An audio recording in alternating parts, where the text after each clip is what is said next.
E aí, galera, tudo tranquilo? Como passaram essa semana? Espero que esteja tudo bem com vocês. E hoje mais uma aulinha de filosofia aí para vocês. Semana passada a gente discutiu um pouquinho sobre os elementos de formação do pensamento filosófico, de formação do pensamento mítico e como a interação entre esses dois elementos, tanto na questão da ruptura quanto na permanência, incentivaram, e acabaram também colaborando com a modificação do pensamento com o passar do tempo. Hoje, então, a gente vai sair daquele período pré-socrático, o período em que se tratava bastante da physis, que falava-se bastante da natureza e buscava sempre a origem de todas as coisas através de um elemento ou mais. Hoje, a gente vai começar a tratar um pouquinho sobre a questão antropológica, ou seja, um período que vai focar no elemento humano, no pensamento, no desenvolvimento, na capacidade humana, na política, na ética, entre outros elementos que permeiam aí a experiência humana, tá? Antropológico, então, porque diz respeito aos seres humanos, e período pré-socrático, porque ele tem aí como base do desenvolvimento desse período o pensamento de Sócrates, as ideias de Sócrates, e como ele vai colaborar profundamente e vai marcar profundamente a história e o pensamento ocidental. Daí, pessoas, hoje a gente trata um pouquinho sobre a formação desse período, que nós temos aí ideias baseadas muito firmemente nos elementos humanos, nas concepções humanas, em como nós humanos interagimos em sociedade. E o foco do período antropológico, então, traz para a gente alguns conceitos novos que a gente ainda não havia discutido, que é o conceito de arete, de paideia e de aletheia. Então, a arete, ela é vista como uma virtude. Então, se a gente for pensar aí a virtude enquanto característica aristocrática,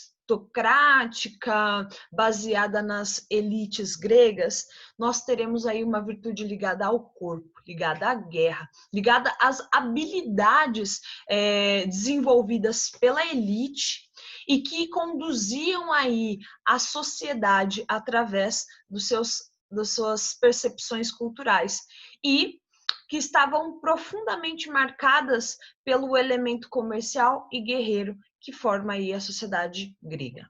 Nós temos aí também a questão da paideia enquanto uma formação ética, uma formação educacional que vai permear aí também o período dos gregos aí no período clássico, dominado, a primeiro momento, pelo pensamento das aristocracias, que vão transformar aquela sociedade em um campo de influência dessa aristocracia, dessas elites, e depois, então, com a formação da democracia, isso se modifica e vai começar a galgar os interesses da população da base, dos mais pobres, o que vai demorar muito tempo para ser atingido e que não vai ser atingido plenamente.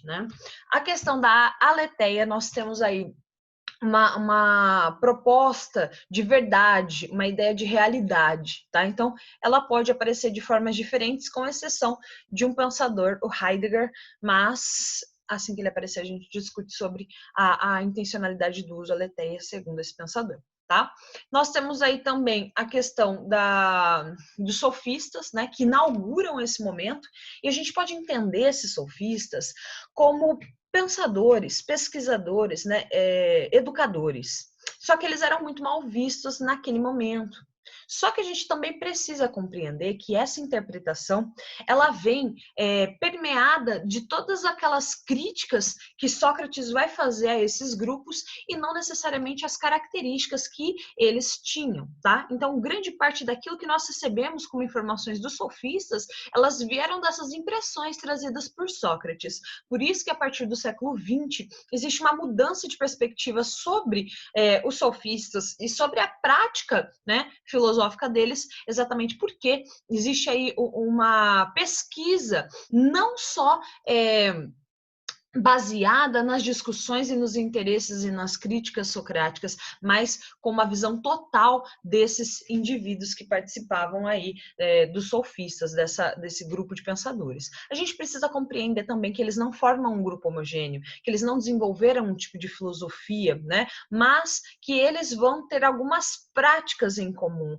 alguns ensinamentos em comum, principalmente no quesito da educação, né? Da educação e, na verdade, como elementos relativos e que podem ser formulados a partir da habilidade humana, ou seja, quando você consegue ensinar alguém a reproduzir alguma ideia, aquela ideia, então, ela passa a ser verdade de acordo com a necessidade de uma pessoa, de um grupo, de um tempo, de um espaço. Tá? Então, aqui, pessoas, a partir do século XV, o que nós encontramos ali na sociedade ateniense? O desenvolvimento da democracia, né? A formação das polis, politicamente falando, tá? As estruturações administrativas dessas polis e o início aí da modificação dessa sociedade que sai do pensamento aristocrático e começa a galgar aí os interesses da democracia. Lembrando, né, que a palavra demos, ela tem origem nas demos, que eram, na verdade, algumas tribos, né, as quais foram divididas aí a sociedade ateniense e ali elas conseguiam corresponder aos seus interesses, né? Então eles participavam ali das eclesias, das assembleias. E essas assembleias, elas aconteciam nas praças públicas, né? Que a gente chamava de ágora. Só que essa praça pública, ela não servia única e exclusivamente como um palco dessa democracia, mas servia também como uma atividade, né? Como um local onde ocorriam as atividades comerciais. Então a gente começa a perceber que existe uma mescla ali entre os interesses comerciais e os interesses políticos que permeiam os mesmos espaços, né? E esses indivíduos que estão ali caminhando nesses espaços, transitando nesses espaços, eles estão também compartilhando ideias, compartilhando aí elementos formadores de uma sociedade. E o que vai ajudar a gente a compreender um pouquinho de por que a filosofia passa a ser, então, questionada por essas pessoas. Por que Sócrates foi condenado pelos atenienses? O que aconteceu ali, então, que conduziu a essa sociedade a um episódio como aquele? Então, a gente vai entender o seguinte, que Sócrates, ele está em uma sociedade que está passando por algumas situações de modificação e que também ela está necessitando ali, os grupos mais jovens estão necessitando de uma reelaboração dessa sociedade, de uma releitura dessa sociedade. Por isso, então, que a voz do Sócrates vai ter tanta importância naquele momento, vai ter tanto destaque. Tá? O teatro ali naquele momento também vai ter uma grande importância no quesito da formação moral dos indivíduos. Então, assim, aquilo que era propagado pelas atividades do teatro, aquelas formações de ideias ligadas à ética, à vida social, que estão entre, né, o elemento mítico e o drama, eles vão ser passados para essas populações, né? O teatro ele vai ter como função e como objetivo não só o entretenimento, mas também, né, levar aquelas pessoas a refletirem sobre as suas ações e como aquelas ações poderiam ser ali conduzidas pelas referências teatrais, tá? Até hoje a gente tem essa noção, porém, no período dos gregos, o teatro tem uma importância fundamental nesse quesito dos valores morais. Daí, pessoas, chegamos então ao elemento dos sofistas enquanto formadores, né? Enquanto pensadores, enquanto professores. E o que nós temos aqui a primeiro momento é a definição de sofista, né? Que ele é um sábio, um especialista do saber, um professor, etc. Só que o que aconteceu durante o decorrer, né, dos anos, a ideia sobre os sofistas, ela foi adquirindo ali características que foram promovidas pelo Sócrates, né, por conta da visão dele contra esses indivíduos. E aí a gente percebeu que a ideia do sofismo, né, um sofista, ele na verdade essa palavra era empregada, esses conceitos eram empregados para tentar, de alguma forma, dar uma característica negativa ao comportamento de alguém, tá? Então a gente entende aí que esse sofismo é uma maneira de conduzir um raciocínio que parece ser verdadeiro, mas que na verdade tem intenções de ser falso para poder enganar o outro. É mais ou menos a mesma coisa que falácia, né? Então a gente constrói uma argumentação que em meio ali às suas discussões existe algum item que é falso, mas que é conduzido de uma maneira que pareça ser verdadeiro para então enganar aquela pessoa. Então o sofismo e a falácia então, tem essa intencionalidade e foi a sacada que o Sócrates teve, né? Que ele quis induzir as pessoas a pensarem da mesma forma sobre os sofistas. Só que hoje em dia a gente pode ter uma nova visão sobre eles, já que a gente percebe que eles têm uma função de extrema importância naquele momento, evocando a educação ali como um elemento de habilidade, né? E que eles se aproveitaram sim da questão financeira, se apropriaram sim da questão do pagamento, né, da cobrança mesmo sobre essas atividades, porque eram pessoas mais humildes, pessoas que não tinham tanto acesso econômico assim, e por isso eles precisavam sobreviver de acordo com as suas necessidades e baseados, então, nos interesses que eles tinham ali de fazer com que as pessoas compreendessem que o conhecimento, ele poderia ser desenvolvido por qualquer um, só que, porém, entretanto, todavia, né, isso daí acabou sendo limitado aos grupos da elite que tinham condições de pagar esses professores, tá? Então, essa visão negativa, ela, na verdade, ela não existe, ela foi uma criação aí dos ideais socráticos, né? E a gente pode compreender, então, que os sofistas, eles foram pensadores da sua época, estão envolvidos aí com situações da sua época, do contexto em que eles estão inseridos, e não tem por que nós elegermos aí algum tipo de julgamento quanto à ação deles, tá? Daí, pessoas, além dessa questão da cobrança, né, pelo ensino, a gente vai perceber também que eles não tinham a prática de serem fixos, eles eram professores itinerantes, eles viajavam, né, entre as cidades gregas para tentar encontrar algum indivíduo que quisesse aprender sobre oratória, sobre retórica, sobre gramática, aritmética, entre outras coisas que eram ensinadas por esses grupos, tá? Daí, então, aqui a gente tem mais ou menos uma noção do que vai acontecer, porque Sócrates ele vai falar muito mal dos socráticos, né? Desculpa, dos sofistas. E a gente vai encontrar aqui algumas concepções que são contrárias. Por exemplo, a ideia de verdade. A ideia de verdade para o Sócrates é uma ideia, uma verdade universal, que serve para todo mundo, né? Que eu posso utilizar ele como base para qualquer pessoa. Já a verdade para os sofistas é enxergada como uma coisa que é limitada a partir dos interesses e das condições de um indivíduo dentro de um tempo e dentro de um espaço. O que isso quer dizer? Que ela é relativa, que ela depende de cada um, que ela é a medida de cada ser, né, de cada ser humano. E a questão do conhecimento. Conhecimento para os socráticos é algo para os sofistas, é algo vendido, é algo que pode ser trocado. Enquanto para o Sócrates era uma visão, ele tinha uma visão de que a educação, o conhecimento, ele deveria ser um sacerdócio, ele deveria ser uma responsabilidade que alguém assume, né? Então, em benefício do outro, uma ideia da compaixão pelo outro através do conhecimento, tá? E a questão também de que esse conhecimento, ele é parte da sua consciência, da sua autoconsciência, da sua busca por esse conhecimento que parte primeiramente de você. Enquanto para os sofistas, o conhecimento, ele era uma habilidade adquirida, então poderia ser ensinado por alguém, no caso, eles, né? E aí, pessoas, chegamos à questão de uma formulação geral das críticas aí do Sócrates, que vai mostrar pra gente que os sofistas, segundo a visão dele, faziam um jogo de palavras, né, com a intenção de enganar as pessoas, com discursos superficiais, e que acabavam aí não prezando a verdade do conhecimento, né? Mas sim a habilidade em conhecer e criar uma boa oratória e criar uma boa retórica, né? Bem como eles vão cobrar para ensinar.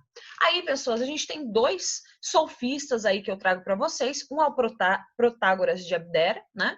Ele traz a ideia do relativismo da verdade, onde a frase diz: o homem é a medida de todas as coisas, ou seja, cada ser humano vai adquirir a sua visão sobre determinada coisa a partir da sua própria experiência, a partir da sua própria da sua própria forma de examinar as coisas, tá?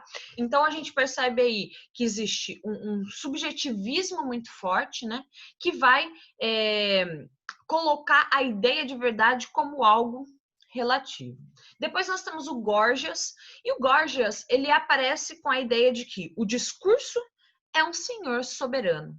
Ou seja, ele vai mostrar para a gente que a capacidade, né, oratória e retórica de alguém é o que conduz um discurso, o que faz de um discurso bom ou ruim, ou de algo uma verdade ou uma mentira, né? A apropriação desse discurso, a forma como você trata, a forma como você fala, a forma como você aborda, é aquilo, então, que vai garantir o seu discurso ser aceito ou não, tá? Então, a ideia é que os seres humanos teriam a capacidade de influenciar uns aos outros a partir da sua capacidade de convencimento, do bem falar, da oratória e da retórica. Tá?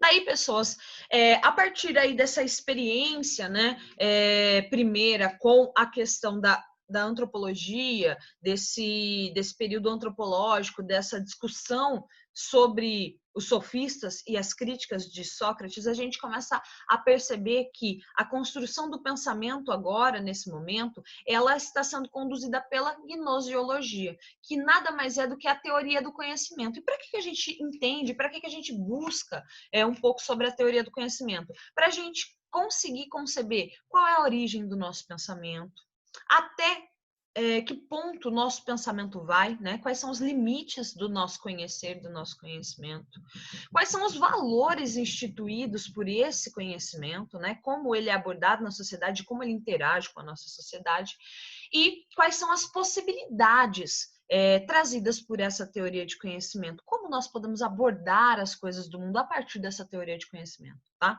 Então, nós trazemos agora essa perspectiva, porque a partir desse momento, né, com as reflexões de Sócrates, depois de Platão e Aristóteles, a gente vai estar buscando, né, esses elementos que respondem sobre a teoria do conhecimento, como nós estamos conhecendo as coisas, né? Daí, pessoas, nós temos aqui Sócrates, né, com uma imagem muito representativa das suas ideias, onde ele aponta para cima, né? Assim como existem algumas imagens do Platão também apontando para cima, que simbolizaria nada mais, nada menos do que o campo das ideias, o uso da razão e o conhecimento baseado na abstração, no conhecimento racional, e não na empiria, e não nos elementos sensoriais. Tá? Sócrates, ele nasce em 470 antes de Cristo, ou seja, antes do presente, né? Depois, nós temos aí um desenvolver da vida dele, baseado principalmente nessa reflexão, nessa intencionalidade e numa vida política muito ativa, né? E ele, como filho de escultor e parteira, ele vai trazer esses elementos para sua reflexão, para sua forma de olhar o outro e para sua forma de dialogar com o outro, que também é um dos elementos muito importantes para a gente compreender, porque ele não vai deixar nada escrito para a gente. Tudo que nós temos escrito sobre Sócrates não foi feito por ele, foi feito por outras pessoas, pelos seus discípulos, pelos seus inimigos, por historiadores e afins, tá? Tudo isso que foi deixado são elementos que comprovam ali determinadas características do pensamento socrático, mas nada efetivamente detalhado sobre a vida, sobre algumas reflexões que ele tinha, que na verdade vão se misturar muitas vezes com as ideias de Platão, tá? Pessoas, ele tem um foco nos problemas humanos, né? O foco dele é esse, e ele vai tentar buscar aí no desenvolver da sua vida, que ele vai viver 71 anos, né? Ele vai ter a busca por ensinar as pessoas, por tentar fazer com que elas encontrassem a verdade, tá? Então, para isso, ele vai ter que entrar em contato direto com essas pessoas, porque ele não vai deixar nada escrito, então ele vai precisar muito da fala, da oralidade, vai ser algo muito importante para ele. E ele vai trazer essa oralidade, né, como método, como uma forma de indagar o outro e buscar, então, uma resposta vinda de dentro do outro. Tá? Então, ele tentava encontrar ali suas explicações, compreensões sobre o bem, sobre a virtude, sobre a justiça, sobre o belo, né? E tudo isso refletindo sobre as origens que ele tinha, refletindo sobre os costumes trazidos pela sociedade ateniense, entre outras características que permeavam aí o seu pensamento e a sua formação, tá?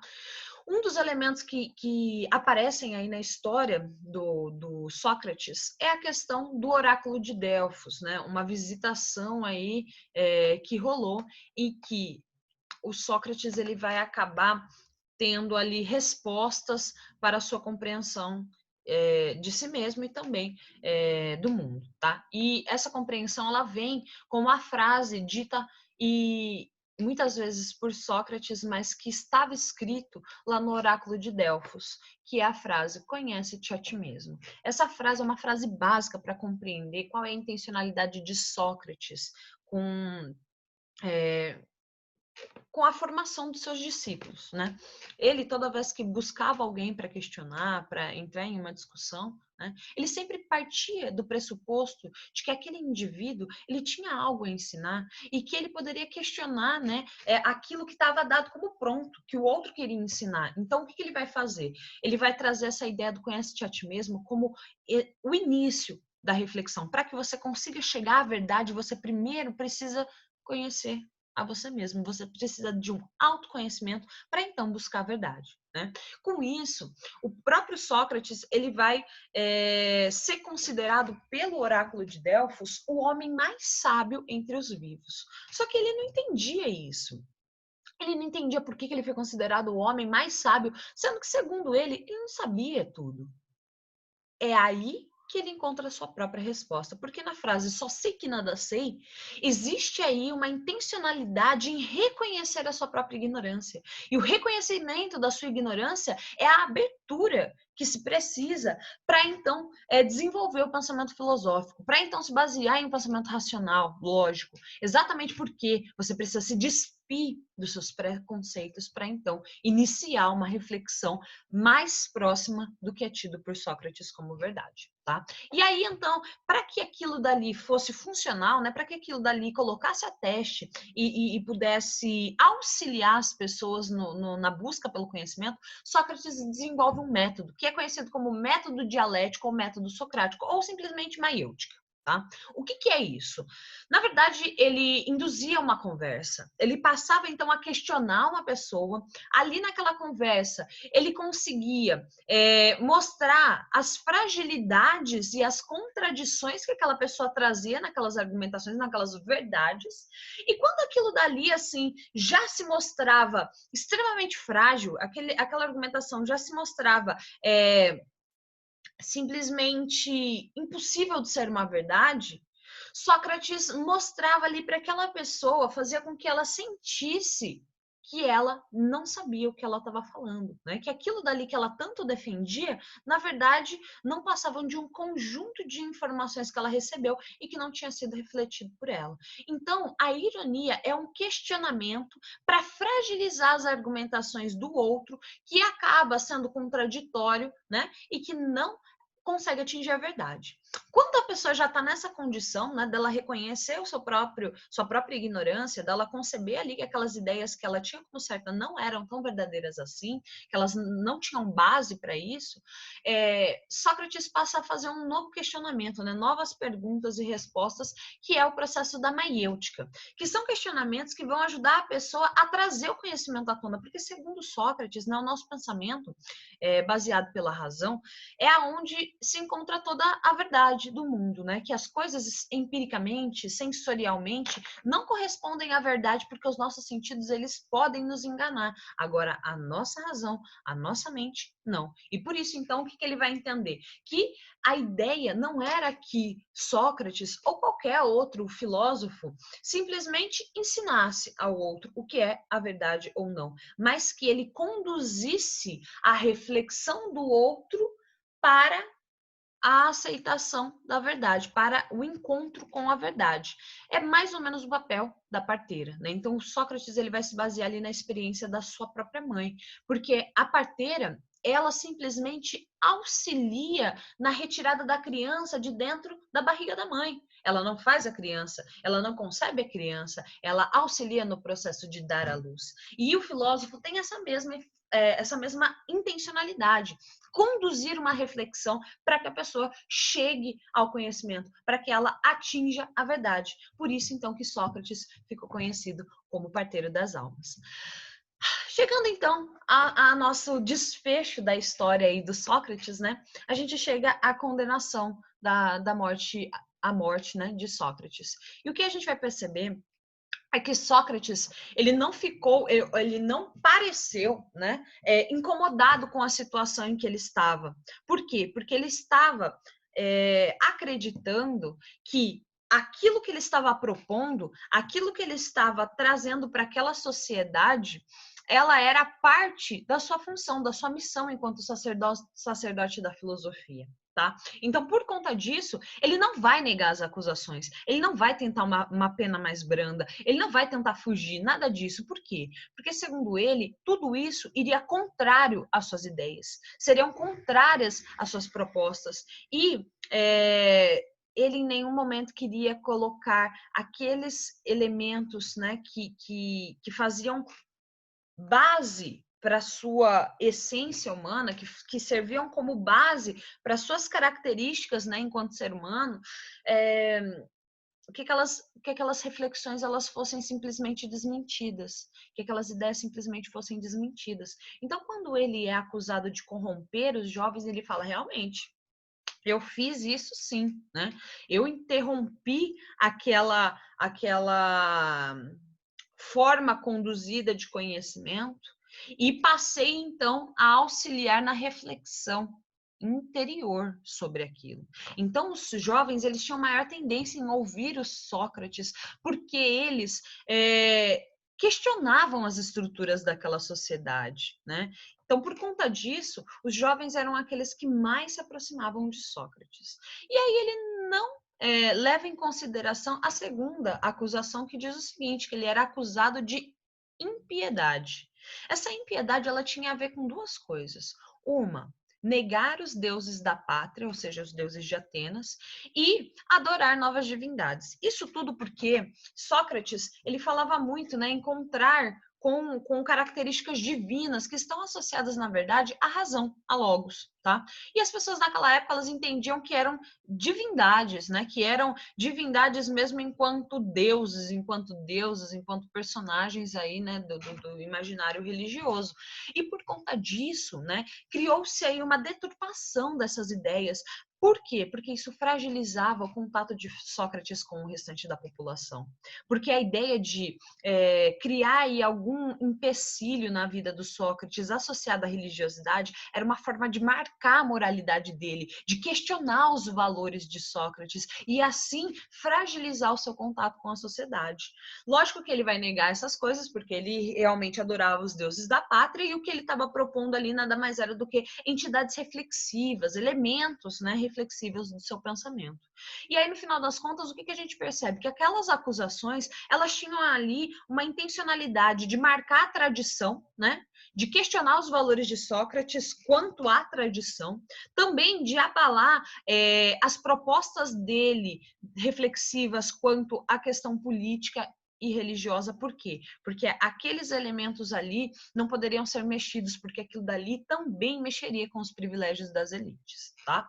E aí, por fim, né, para finalizar essa nossa aula sobre Sócrates, eu trago aqui uma frase muito importante desse cara que diz o seguinte: uma vida não examinada não é digna de ser vivida. Ou seja, você passar uma vida inteira aceitando aquilo que foi proposto a você, aquilo que foi dado a você como verdade, não é uma maneira verdadeira de se viver a vida, tá? Mas sim uma maneira de você passar por ela e ser conduzido pela vontade alheia, tá? Então, pessoas, vou ficando por aqui.